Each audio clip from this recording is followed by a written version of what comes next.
Ahoj, som Martin a som cool turista. Priatelia, vitajte v ďalšom dobrodružstve, tentokrát z Rumunska. Naša cesta začína v meste Sibiu a poviem vám, bývam v tom najlepšom apartmáne, aký som kedy zažil. Normálne som si myslel, že ma už nič neprekvapí a bum! V obývačke vlastná výrivka. Ale aby ste si nemysleli, že som tu len kvôli wellnessu, pôjdeme sa pozrieť do historického centra Sibiu, kde vás čakajú krásne uličky, trhy plné všetkého od syrov až po veci, ktoré by som radšej neskúšal. No a keď sa unavíme, hádajte čo? Hop do tej kade, pretože každý správny turista vie, že kultúra chutí lepšie, keď ju zajete bublinkami a nemyslím len šampanským. Na druhý deň to celé posunieme na vyšší level, doslova. Sadneme do auta a ideme cez legendárny Transfagaráž. Čakajú nás zákruty, nádherné výhľady a medvede. Áno, a budeme ich krmiť a dúfam, že oni sa nebudú krmiť nami. A aby toho nebolo málo, našim cieľom je mesto Bran s tým najslávnejším fake hradom Drakulu. Takže, ak ma po tejto ceste už neuvidíte v ďalšom videu, je možné, že som sa stal upírom. Ale nebojte, stále by som vydával vlogy, len trošku viac pre 18+. Tak poďte so mnou, Rumunsko nás čaká, bude to mix histórie, prírody, luxusu a možno aj jedného pohryznutia. Poďme na to. Podarilo sa to. Môj takmer 300 000-ový Citroën nás šťastlivo doviezol bez poruchy až do 800 km vzdialeného Sibiu a práve sme zaparkovali. Samozrejme tými 300 000 som myslel kilometrický nájazd a nie hodnotu môjho auta. Toto je dvorček. Celkom výzva bola prepchať sa s autom cez túto malú uličku. Skoro som si obrúsil späťáky, ale podarilo sa aj to bez nehody. Takto vyzerá náš nemecký penziónik z ulice. Nachádza sa na pomerne tichej ulici, asi 20 minút pešo od centra. Ja by som povedal, že som na nejakej dedine a nie v 100 000-ovom meste. Tak sa nám podarilo ubytovať. Pozrite sa s nami na to, aký máme krásny apartmán. Takúto výrivú kaďu, v ktorej sa okúpem, večer si ju napustím až po okraj. Tu je takáto spálňa oddelená trámom a závesom. Manželská posteľ a tu je prístelka pre ďalšie dve osoby, keďže sme tu až 4. Tu je televízor a tu máme pripravené posedenie, klimoška a poháriky na šampanskej výrivke. A toto je kúpeľňa, v ktorej samozrejme chýba vaňa, lebo ju máme v obývačke, ale je tu sprchový kút, keby sme sa nechceli kadiť v kadi, alebo teda v tej výrivke, tak tu máme možnosť takéhoto sprchového kútu. Vecko je štandardné, nimi závesné, takéto stojace, ale teda modernejšie. Ja neviem, ale koľko by to stálo v Tatrách? Sme v horách podobnej kvality a výšky, ako máme my Slováci. Koľko by stal takýto apartmán aj s raňajkami na Slovensku? A najlepšie na tom je to, že celé toto všetko tu stálo iba 110 eur na noc pre nás 4, vrátane výrivky, vrátane bufetových raňajok, čo je nejakých 27 eur na osobu. Výborný deal. Takto v Tatrách bývať nikdy nebudete. A my už ideme pozrieť mesto, lebo sme brutálne hladní. Po 8-hodinovej ceste sme nejedli ani raz iba v aute nejaké snacky. Máme pomerne zaujímavý východ z apartmánu. To sú takéto točité schodíky, ktoré idú strmo dole, takže to nie je nič pre imobilných cestujúcich. No tak cesta do centra od nášho hotela, ktorý je veľmi luxusný, vedie takýmto kadejakým chodníčkom. Ja si pripadám, že som v nejakej Pripiati. Kde som to? Naša reštaurácia sa volá Purcari Chateau. Ak ste videli moje video z lode, ktorá ma viezla na Capri, tak tam som si pohundral na pivo Peroni, že mi nechutia, že mám najradšej Birra Moretti a nikde ho nemôžem v Taliansku nájsť. Tak pozrite, som v Rumunsku, v meste Sibiu. A prvá reštaurácia, na ktorú som natrafil, je chladené Birra Moretti. Mám to tu rád, na zdravie.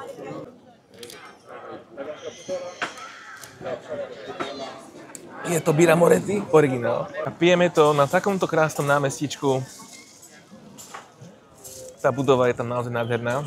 Objednali sme si nejaké tradičné špeciality, takže sme zvedaví, že čo nám prinesú.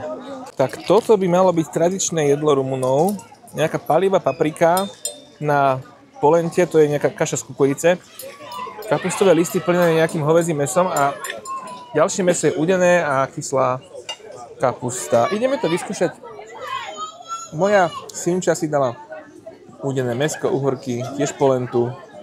A decka dostali takéto kuracie stejky s hranolkami. Tak poďme na to. Už sme hladní, celý deň sme nejedli. Dobrú chuť. No a máme po večeri.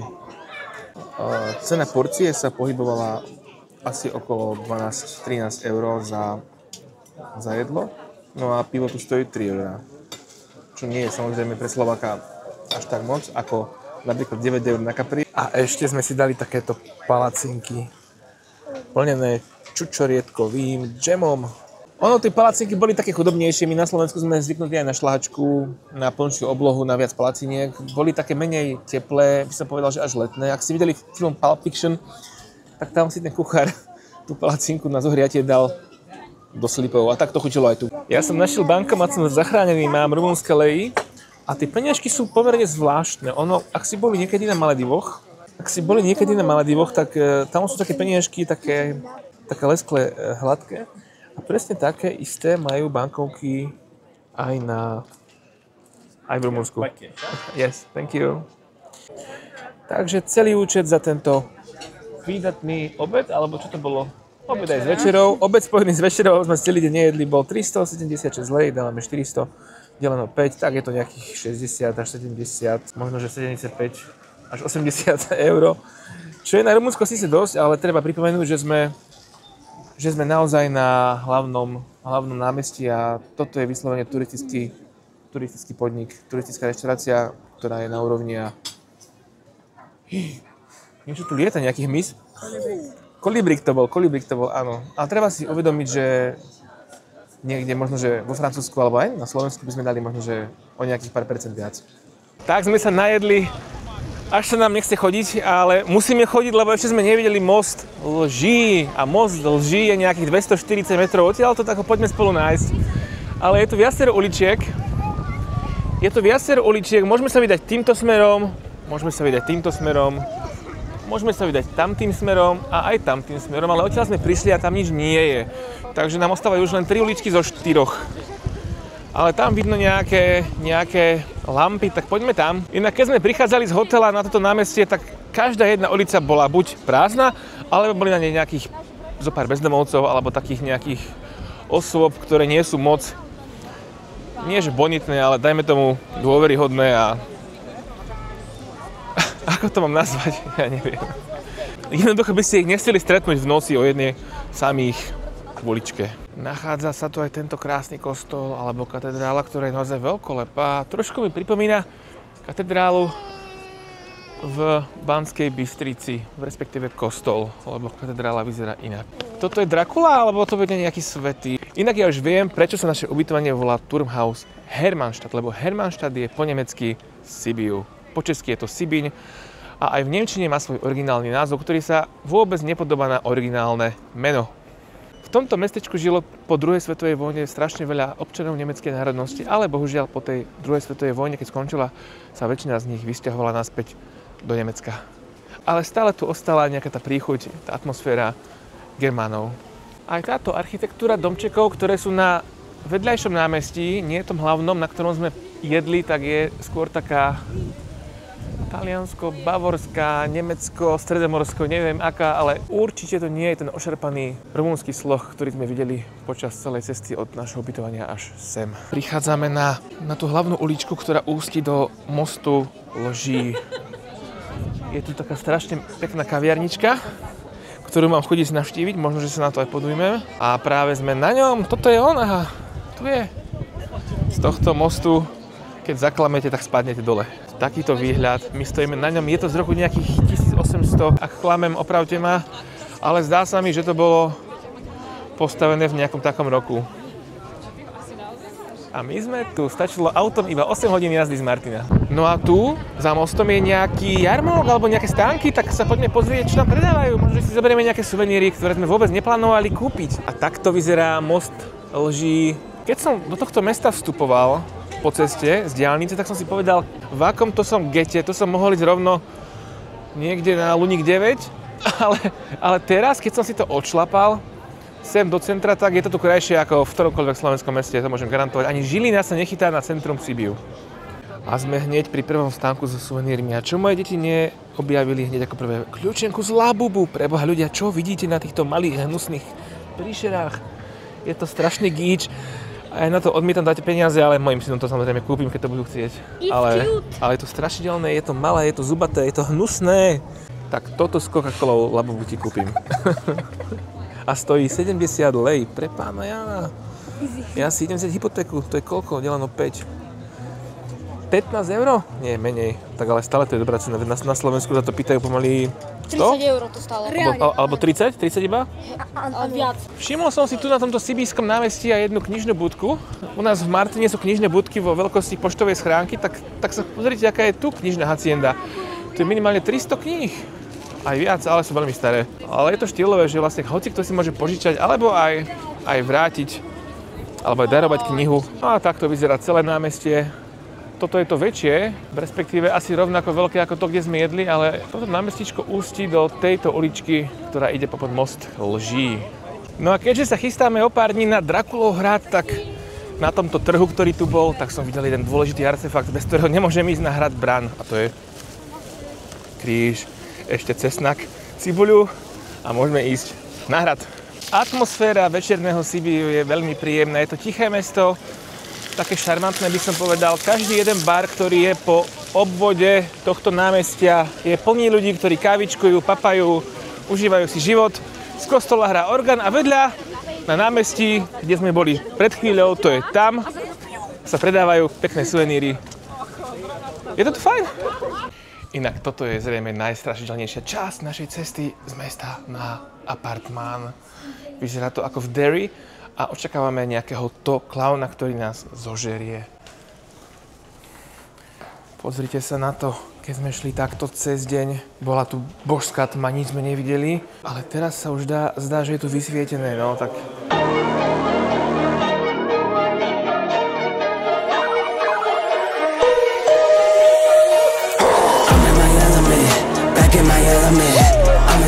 To vyzeralo ako nejaká parta čiernych vikingov, bradatých a plešatých, ktorí nás chceli prepadnúť, ale nakoniec nás pustili ďalej a vyšli sme z tunela a ideme k hotelu. V tejto veži bývame. Ja si pripadám niekedy ako Grof Dracula, aj ten mal takú vežu určite. Je to tam zážitok, naozaj. Fakt je to dobré. Odporúčam.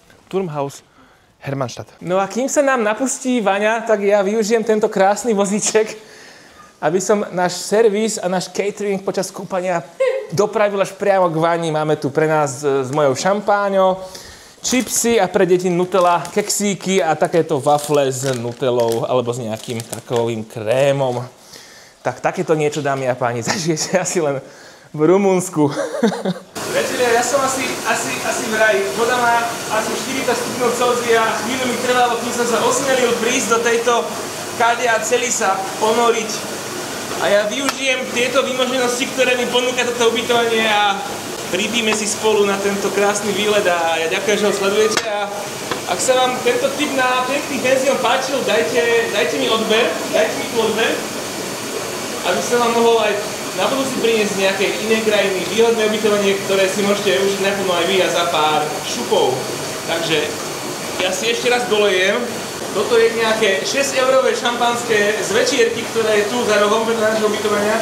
Bol som ho kúpiť práve teraz, špeciálne pre túto príležitosť. A je výborné. Exquisite. Inak je nový deň, dobré ránko, ideme na raňajky, spali sme výborne. Madrac má skoro 30 cm, takže to bolo pohodlné. Máme tu páručky, miešané vajcia, salámku, síry, chlebíček, džús. Také základné raňajky, ale stačí, je tam všetko, čo potrebujem. Vyrazili sme práve zo Sibiu smer Kartisoara, alebo ako sa to volá. Je to mestečko, ktoré je oficiálnym začiatkom transfagarašskej cesty. No a ešte som vám nepovedal, koľko nás vyšla mojím dízlom cesta zo Slovenska až sem do Sibiu. Bol som tankovať, doplňal som nádrž až tu a tankoval som za 60 €, čo nie je za 850 km. Vôbec závratná suma, lebo sme šli stále po diaľniciach, väčšinou 120-130. No a spotreba, ja som si ju dal merať, 4,9 litra na 100 km a to už idem hodný kúsok do kopca, takže sa teraz momentálne navýšila. Viem, že bola nejakých 4,7, keď sme začínali v Sibiu. No a takto vyzerajú fagarašské vrchy z našej cesty. Pomaličky ich obchádzame a blížime sa v prístupnému bodu na Transfagarašskú cestu. Počasie nám dneska vyšlo, báli sme sa, že bude škaredé, lebo včera bolo o mnoho viacej oblačno ako je teraz, ale vyčasilo sa, čo je super, tu je nejaká rieka. A už sa blížime k Fagarašu, krásne sú tie hory, hore sú nejaké obláčiky, ale verím, že uvidíme krásne výhľady a neprekazia nám celkový dojem. Naozaj to počasie mohlo byť v tomto ročnom období, v tomto mieste o mnoho horšie. Zastavil som po 5 minútach cesty hore kopcom na nejakom odpočívadle. Zatiaľ žiadny medveď. Podľa mojich informácií by mali byť až na druhej strane hôr, lebo tam je aj jazero a majú okrem potravy zabezpečenú aj vodu. Takže ešte máme nejaké hodinku a pol, aby sme ich videli. Tu sme to odparkovali pri krajnici, pri týchto krásnych skalách a dôvod je veľmi prozaický. Tam dole sme videli nejaké trhy, nejaké obchodíky, tak sa ideme pozrieť na suveníry, ktoré tam isto budú. Je tu veľa ľudí, takže medvede asi nebudú. Pomaly schádzame k tejto nákupnej pasáži, tak zrovna Aupark to nie je krásna príroda. Trošku fúka vietor, aj tu desná zima, je tu tak 15 stupňov Celzia, čo v kombinácii s vetrom robí pocitovo 12 alebo len 10. A ja som si samozrejme zabudol vziať bundu, tá ostala na Slovensku, takže buď si tu nejako kúpim, alebo riskujem zamrznutie. No a samozrejme tu majú labubu, magnetky. Magnetku tu kúpite za 5 lej, čo je iba 1 euro, to je super. A zabudol som povedať, že sme kúpili zase, ukáž, labubu a chceli to obaja také isté, takže už máme 3 labubu a to sme ešte len na začiatku našej cesty na hory. Túpame trošku vyššie a ľudia tu už začínajú vyšilovať po krásnych fotkách s takýmito výhľadmi a blokujú cestu, blokujú každé jedno odpočívadlo, takže nemám to kde odstaviť a poviem vám pravdu, aj ja by som to tu najradšej niekde odstavil, ale nedá sa, lebo práve mi to zobral kolega, ktorý bol predo mnou na Renaulte, ale verím, že to aspoň takto vidíte z okna nášho auta, ktoré nejde moc rýchlo, takže si viete predstaviť zhruba tú scenériu. Je to naozaj krásne, nádherné. No to je nádhera, tu je nejaká takáto ďalšia vyhliadka s parkoviskom. Fučí tu ako divé. Ešte, že má môj mikrofónik ponožku na sebe. Takže hádam ten vietor, tak moc nepočujete. Tu je nejaký stánoček, ktorý je ale zavretý. A predávajú tu limonádu, hamburgere. A serpentínky nám pomaly začínajú. Vidíme pred sebou asi 10 poschodí. Ako sa budeme štverať cez tento priesmyk až do tých oblakov tam hore. Sme už len nejaké 4 km od vrcholu, od jazera Balalak a krásne sa dá pozrieť, čím všetkým sme si zatiaľ museli prejsť, v respektíve naše autíčko. Nádherný výhľad, má to len jednu chybu, že takmer mi odfúkava kameru. A toto všetko hore nás ešte čaká, lebo je to ešte zo pár poschodí serpentín. Yes! Aha, psík a 1 500 000 oviec, ktoré sú v tejto hmle, ktorá je na druhej strane. Ďalší pestuje. Tádo oviec sa tu páslo, predstavte si to. Sme prešli za tunel, ktorý bol na vrchole Transfagarašskej cesty a za týmto tunelom je hmla. Je to neuveriteľné, ako jedno pohorie rozdelí dve rôzne počasia. Aha, aký krásny Macko, to je Yogi. Normálne sme našli Macka, dokonca pod týmto krásnym putačom. Neviem, či to nie je nejaký najatý od reštiky. Ideme vonku vystúpiť? No ten je nádherný. Aha, ten Macko ide normálne ku nám, lebo on vie, že ho krmíme. No to je zlaté. Ja som si vystúpil z auta a on ide normálne za nami. A teraz očakávam, že či ma zje, lebo ja som von z auta a bojím sa o svoj život. A on je zlatý, on je skrotený, on ide normálne k nám, pozrite sa na to. No ty si krásny, ty máš tak 500 kg, ty vole. Tu je náš fešák, krásny, wow, to je Maco. Inak mnohí možno nesúhlasia s tým, aby sa tie medvede krmili, je to tam aj na tých tabuliach napísané, údajne im to škodí, ale ja si myslím, ja keď sa vžijem do kože tých medveďov, mne keby niekto nosil pred môj dom, pred moju terasu, hamburger každý deň, niekoľkokrát. A nemusel by som chodiť si to hľadať niekde do obchodov, pracovať na to, hej, kupovať si to. Ja by som bol rád, neviem to ako vyhovoval, ale ja nevidím problém. Totiž tie medvede sú už navyknuté konzumovať stravu od ľudí a ja si neviem predstaviť, že by sa teraz odvykli toto robiť a začali si potravu hľadať väčšinou sami. Neviem, no. Podľa mňa je to pre tie medvede dobré a vyhovuje im to a sú šťastní. Ale ľudia sú tiež šťastní, že si ich môžu odfotiť a Rumunsko z toho v konečnom dôsledku profituje, lebo väčšina turistov sem ide aj kvôli ním. Zastavili sme na pici, v prvej pizzerii, ktorú sme videli, a majú tu picky nejaké za 40 lei, 44, to je nejakých 8-9 eur, ale to je za 34, to je nejaké 6-7 eur. To sú ceny, ktoré sú na túto turistickú oblasť úplne primerané a vyhľadlo nám od rána. Mali sme len nejaké klobásky. Do hradu Brán, k Drakulovi, to máme ešte nejaké 3 hodinky odtiaľ, to zase cez hory, takže budeme jesť rýchlejšie ako bežne. Dali sme si degustáciu 2 pív, ktoré som u nás ešte nevidel. A to je Bergenbier, je to Rizzo, rumunské pivo, ktoré som prvý raz objavil až v tejto reštaurácii a stálo iba 10 lei, čo je asi 2 eurá. A lefe, blond, biele lefe. Čierne lefe vidím u nás všade, ale biele lefe som u nás nevidel ešte asi nikde. Možno, že sa len zle pozerám, ale toto lefe je tu za nadpriemerných 25 lei, čo je asi 5 euro. A na horách a horské pivo. To ide k sebe. Lepšie ako Sorgoe. Je to lepšie pivko. Také kyslé. Skoro ako Radler. Tak takto nejako vyzerá naša pizka za 6,50 eur. A je to pizza of the house. To znamená, že pizza domu. Všetko, čo mali špajezi, tam nahádzali. A takto aj vyzerá. Kuracínka s risotkom a decka majú palacinky.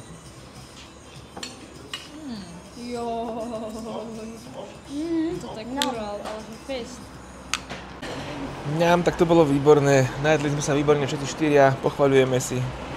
A konečný účet je iba 201 lei, čo je menej ako 40 eur, nejakých 39 eur pre 4 s kompletnými jedlami. Táto reštaurácia má hodnotenie na Google 4,8 a je to super šťastie, že som práve trafil do takejto reštaurácie, lebo som si nepozeral vôbec recenzie. Šiel som naslepo, čo bolo po ruke a hlavne kde bolo voľné parkovacie miesto, lebo je tu veľa ľudí. Takže fajn. No a reštika sa volá takto Bella Vista, penzión, reštaurácia. Chádzame do mestečka Brán po veľmi strasiplnej ceste a tu už vidíme slávny hrad Brán. Ideme si nájsť nejaké parkovisko a ideme hore. Podarilo sa kúpiť 4 lístky. Je tu taký kiosk. Za tou stenou stánkovou sú tam také kiosky, asi 8 samoobslužných kioskov, ktoré nám dali 4 lístky, 90 lejov dospelí a 20 alebo 30 lejí deti, to znamená dokopy 240 lejí, deleno 5, no 50 eur sme tu my 4 dali za vstup. Ale je to tu pekné, je tu taká záhradka, všetko je to upravené, keďže je už veľa hodín, tak je pomaly hodinka pred záverečnou, tak tu nie sú už ani rady. Myslím, že budeme mať celkom pohodový vstup. Prechádzame chodbami hradu. To je hneď prvé schody hore. A tu je takéto nádvorie, do ktorého sa ešte určite vrátime. Takto to tu vyzerá. Inak o mnoho viac ako Dracula mi pila krv cesta sem, ktorá bola po nejakej 100 km rekonštruujúcej sa ceste. Bolo tam asi 30 semaforov.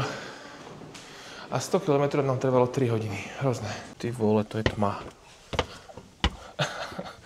Je to stiesnené, ale ešte nemám až také široké boky, že by som potreboval obuvák alebo namazať vazelínou, ale prepchám sa sem celkom v pohode.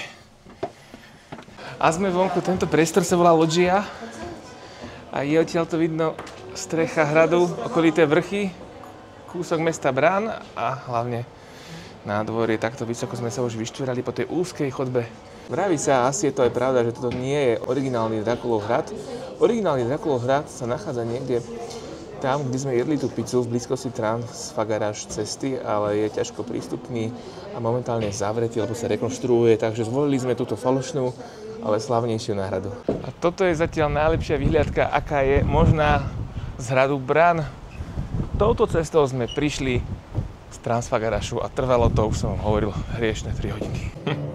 Toto je veľmi pohodlná poloha na spanie. Ujo si to užíva, evidentne. Však. Celá prehliadka nám trvala nejakých 25 minút až pol hodinu, ale išli sme rýchlejšie, než je zvykom. Najlepšie bolo, keď som si kupoval vstupenky v tom samoobslužnom kiosku. Dal som si slovenský jazyk, ktorý tam bol predvolený, ale v slovenčine bola len polka. Druhá polka bola v slovinčine, oni si pomýlili naše jazyky. Takže vlastne by bolo lepšie pre mňa, keby som si vybral angličtinu, no ale tak dokázal som si kúpiť lístky aj tak. No a keď si prehliadnete hrad, tak po východe z neho vás cestička nasmeruje na tento krásny zámocký park.